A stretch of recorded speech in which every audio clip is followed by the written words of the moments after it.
May sumundo sa akin mga babe. Gusto daw nilang pumunta sa lugar ni Beautification.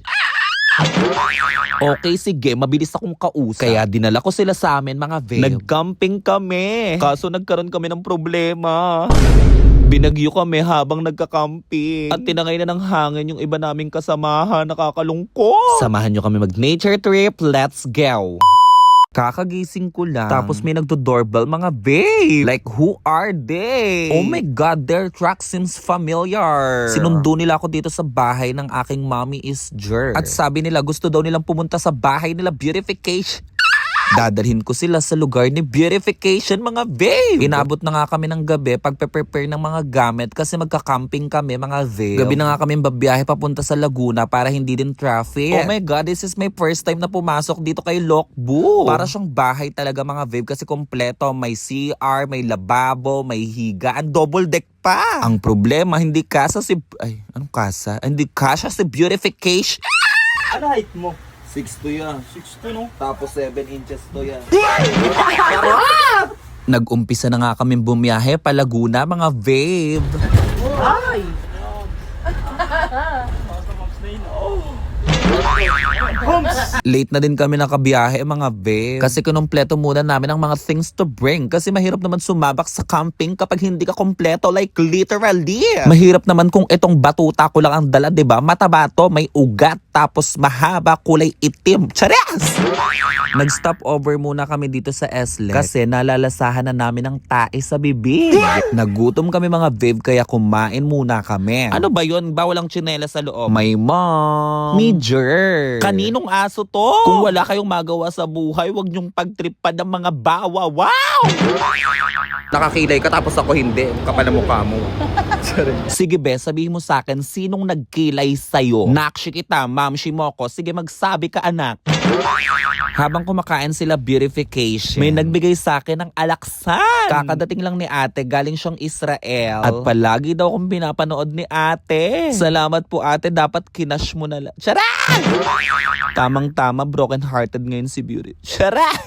Sakto to. Sinong gustong lumaban sa akin ng inuman dyan? Comment down kung sinong gustong makipag-inuman kay Beautiful. Meron pala akong rule sa inuman. Unang-una, bawal ang babae. Mabilis ako malasing kapag may babae. Tinataob ko ang inuman pag may babae. Ayan ang Team Itik mga veil. Sobrang cute nila. Saan yung Team Itik? Ma, nakadaan ng tayo. May tayo yung sasakyan. Hindi ako tao ako. Ay, tao pala yun. Sorry po. Medyo nahihilo nga si Beautiful kay Lokbu kaya lumipat ako dito sa isang van. Off to Laguna na kami mga veil. Alas 2 na ng madaling araw nang nakarating kami sa lugar ko mga veil. Kasi sobrang layo ko nga sa syudad. Mukha lang akong Manila girl. Charas! Pero nakatira ako sa bundok mga veil. For those who don't know, sa bundok po nakatira si Beautiful. Kaya palaging umuulan dito kasi malapit na kami sa langit.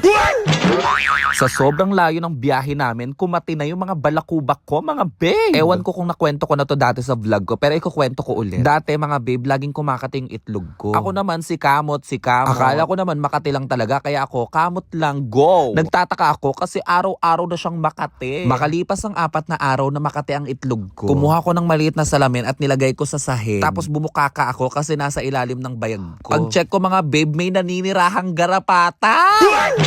Kaya pala sobrang kate. Lumalaki na yung garapata. Ang ending, naging aso pa si Beautiful. Kinabukasan, pinagluto kami ng Team Iti. Nilutuan nila ako ng talaba tapos pinakain ko sa kanila yung talaba ko. Charas! Sinigang mix ang ulam namin today. Kinagabihan mga babe, ipapakita ko sa inyo yung setup namin. Super fantasy siya mga babe kasi look at that! Lagyan natin ng music. It all ends on fire. Next morning mga babe, nagising ako kasi parang pinapalad na ako. Ayan, binabagyo na sila Beautification.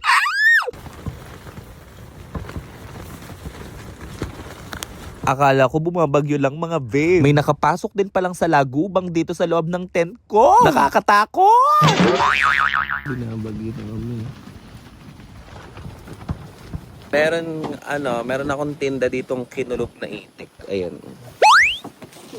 Nililipad na siya. Siya na lang yung nagsisilbing pabigat sa tent niya. Ayan, lumilipad na.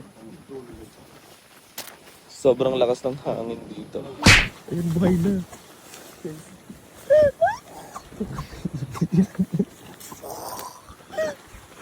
Ayun, ay, yung itlog na, ano na, babasag na. Tumatayo na. Ay, tumatayo na yung itlog mo. Ay,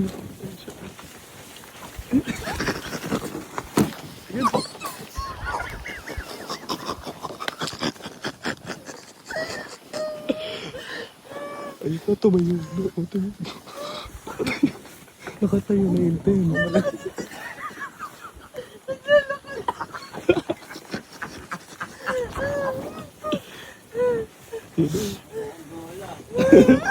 Ayan! Buhay na yung itlog, kuya. Kabog ang pusa. May nahuling isda. Ito na ang aming day 4. Dito pala ako kay Lokbo nakatulog. Kasi nga kagabi binabagyo kami. Parang hindi kaya nung 10. Ano naman kayang agenda natin for today? Hindi pala kita yung bra ko dito. Ay, gago ang fresh. Gago ka. Ay, wag mo akong minumura. Baka itakbo ko to ng 180. Tumaob kami dito. Tama na tayo, ma'am? Yes. Let's go! Ay! Diyos ko! Diyos ko! Diyos ko!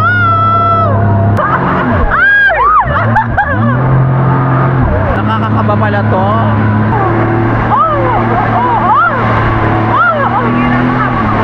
Gago ang fresh.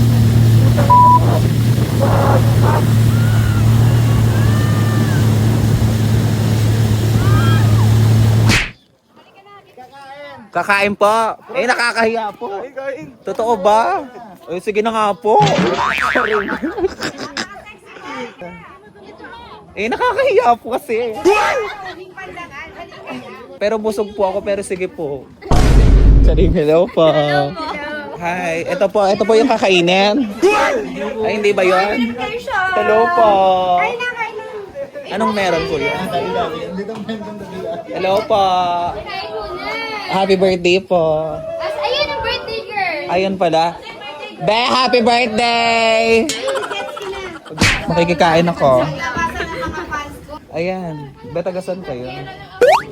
Tagasan kayo? Tara, kain tayo. Siyempre, nakakaya naman tumanggi kapag ano. Pero busog po talaga. Parang masama ng tingin sa akin nila mother. Hindi, natutuwa sila Ay, sa'yo. natutuwa ako. Yan. Pinipili. Maraming salamat po sa nagpakain kila Beautification. More birthdays to come po. Masarap po ang menudo. I-rate ko po siya ng 9 out of 10. Kasi parang kulang po siya sa patatas. Bye-bye po. Maraming salamat po. Nabusog po kami ng boyfriend ko. Chares. Mga babe, look at that view. Imagine that, mga babe. Yun ang view ko habang nag-emote lang si Beautification. Nakikinig ng music. Nagsa-self-reflect. Malapit na pala tayo mag 100,000 sa aking YouTube channel, mga babe. Kung hindi ka pa nakapag-subscribe, mag-subscribe ka na. Go!